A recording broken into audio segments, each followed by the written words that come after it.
Cette opération devrait générer, outre un appréciable gain d'image auprès du milieu fermé des professionnels du tourisme de grand luxe, un bénéfice net de plus de 850 000 € par an, le tout à partir d'un investissement sain et au final assez mesuré. J'ajoute pour finir que travailler sur un tel projet avec une entreprise aussi réputée que la Tazooka International Corporation est pour moi un honneur et un gage de succès. Je m'incline pour signifier à mon auditoire japonais que la traduction est achevée. J'ai un peu cafouillé sur la prononciation de kanku, tourisme en japonais, et j'ai d'abord utilisé suken, sain dans le sens de robuste, avant de me reprendre et d'employer kenzen, mais dans l'ensemble, je m'en suis bien tiré. Une dizaine de responsables de la firme immobilière d'investissement Tazooka s'inclinent à leur tour. Salut que les membres du staff Liron & Ern leur rendent avec plus ou moins de bonheur. Edgar Leroy, le PDG du groupe, s'empare du micro. En France, la tradition veut qu'un accord soit validé autour d'un verre avant d'être signé autour d'un bureau. Il s'est exprimé en anglais, langue que les Japonais présents ici maîtrisent suffisamment pour se diriger vers le somptueux buffet qu'il aurait désigné à l'extrémité de la salle. Tandis que les hôtesses choisies pour leur physique agréable plus que pour leurs compétences à déboucher des bouteilles de champagne nous servent, ils s'approchent de moi. Je vous remercie, mademoiselle Duchemin. Votre aide a été précieuse et je loue la chance qui nous a permis de trouver au dernier moment une interprète aussi douée que vous. Je m'incline. Traduire en japonais induit de petites transformations comportementales assez curieuses. Chance pour moi également, même s'il en est d'une malchance équivalente pour votre interprète habituel. Edgar Leroy hoche la tête. C'est vrai. Appelé en urgence, le docteur qui l'a ausculté nous a toutefois rassurés. Il s'agit d'un empoisonnement alimentaire foudroyant et inexpliqué, mais heureusement sans gravité. Il sera remis dans moins d'une semaine. Empoisonnement alimentaire foudroyant et inexpliqué ? L'association s'est surpassée. Il faut dire qu'elle a les moyens. L'antenne parisienne et ses 3 permanents sont assez peu représentatifs de sa taille, de sa complexité et du pouvoir qu'elle détient. Un bureau international qui siège on ne sait où, dirigé par des hommes qui cultivent le secret comme d'autres des salades, des ramifications sur les 5 continents, des départements chargés du recrutement, de l'analyse des perturbations anormales, de la remise en conformité après intervention, d'autres de l'investissement, de la liaison avec les gouvernements. L'association est une pieuvre puissante et omniprésente. Empoisonner un interprète pour qu'un agent prenne sa place ne présente aucune difficulté particulière pour elle. Vous avez achevé votre travail et je n'aurai besoin de vos services que demain matin pour finaliser l'accord. Reprend Edgar Leroy.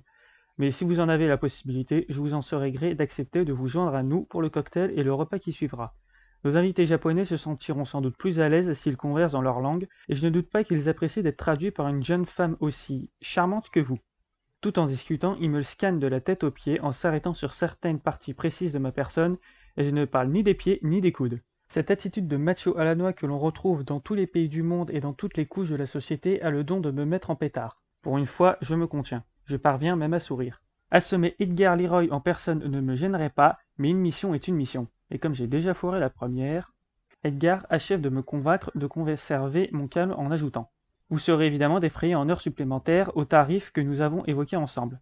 Pas aussi sympathique que celui de la séance photo, le tarif en question, mais néanmoins alléchant, et comme ma moto consomme pas mal, ce sera avec plaisir, monsieur Leroy.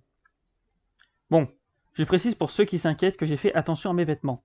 Ni jean, ni débardeur, mais un tailleur-jupe qui doit coûter une fortune, merci Walter, et à la place de mes docks, une paire d'escarpins vernis aussi casse-gueule que jolie. Je me mêle aux convives et je me glisse jusqu'au buffet avec l'élégance que l'on attend de moi. Nous nous trouvons dans un manoir à moitié en ruine, dressé au bord d'un lac que ceint une profonde forêt. Le manoir, construit au XVIIIe siècle par un riche industriel, a connu son heure de gloire avant que la crise de l'entre-deux-guerres ne ruine les descendants de l'industriel et conduit son petit-fils, propriétaire du manoir, à se pendre et la forêt à reprendre ses droits. N'aie pas peur, m'a rassuré Walter quand il m'a expliqué le topo. Je ne t'infligerai pas un cours d'histoire économique. L'association s'intéresse au manoir uniquement à cause du lac qui le jouxte.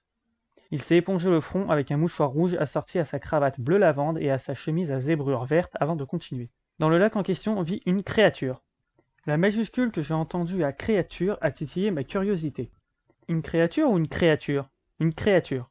La plupart des anormaux que nous connaissons appartiennent à des races aux caractéristiques bien définies. Des races et des histoires.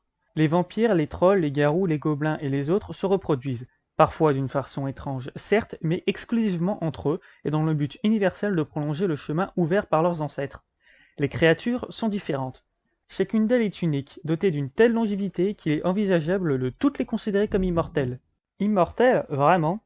Disons que d'aussi loin que remontent nos recherches, nous ne trouvons aucune trace de la naissance d'une créature ou de la mort de l'une d'entre elles.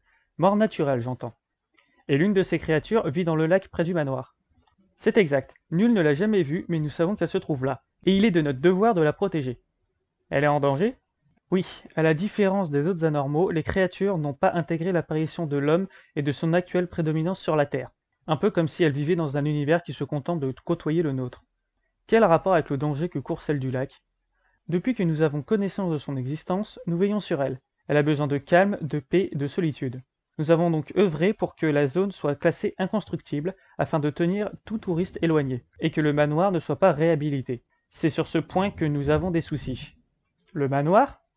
Oui, récemment, un groupe financier Leroy Hearn est parvenu à contourner les blocages mis en place et à obtenir une série d'autorisations visant à transformer le manoir en complexe hôtelier de luxe.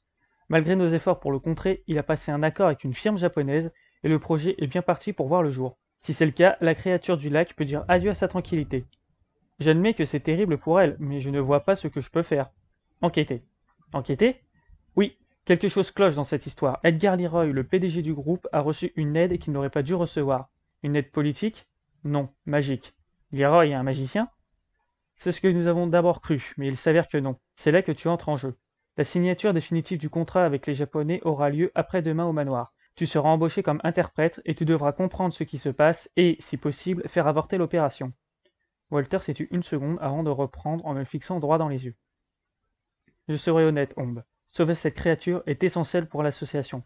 Après l'histoire du lycée, j'aurais préféré confier cette mission au premier débutant venu, plutôt qu'à toi. Mais voilà, tu es la seule à parler japonais. Ne me déçois pas, d'accord? Ne me déçois pas. C'est à cette phrase que je songe en bavardant avec les hommes d'affaires japonais qui me délivrent d'affligeantes banalités sur mon jeune âge et mon étonnante maîtrise de leur langue. Ne me déçois pas. Je fais ce que je peux, Walter, d'accord?